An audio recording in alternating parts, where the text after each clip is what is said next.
Шет елде діни білім алатындар сырттан сценарий сызып отыратындардың құрығына ілігеді. Ұлттық иммунитеті әлсіреп, жат жұрттық жамағаттың жетегіне ереді. Адамды террорлық әрекетке тарту арналарының бірі діни орындар екені белгілі. Шет елдерде діни білім алып жүрген азаматтардың әртүрлі теріс ұйымдарға тартылып кету қаупі зор.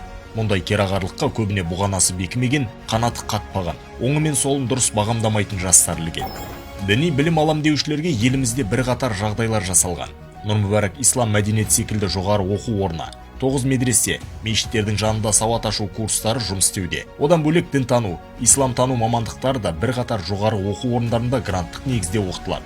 Бакалавр, магистратура, докторантура деңгейінде білім алуға жағдайлар жасалған. Жоғары оқу және ғылым министрлігі бұл салаға жыл сайын жеткілікті гранттар бөледі. Міне, бұлардың барлығы да дін саласына қызыққан жастардың толыққанды білім алуына ыңғайлы орта қалыптастырып отыр. Зайырлы елімізде діни сенімге шектеу жоқ. Бірақ бұл адасуға, адасып қана қоймай өзгені де тура жолдан тайдыруға рұқсат дегенді білдірмейді. Көп жағдайда шет мемлекеттерде теріс білім алып келгендер діннің тек сыртқы пішінін уағыздап, мәні мен мазмұнын дұрыс талдамайды. Нәтижесінде жастар фанатизмге ұрынуда. Ал бұл жер тұтастығы, ел бірлігі, рухани қауіпсіздігімізге үлкен қатер.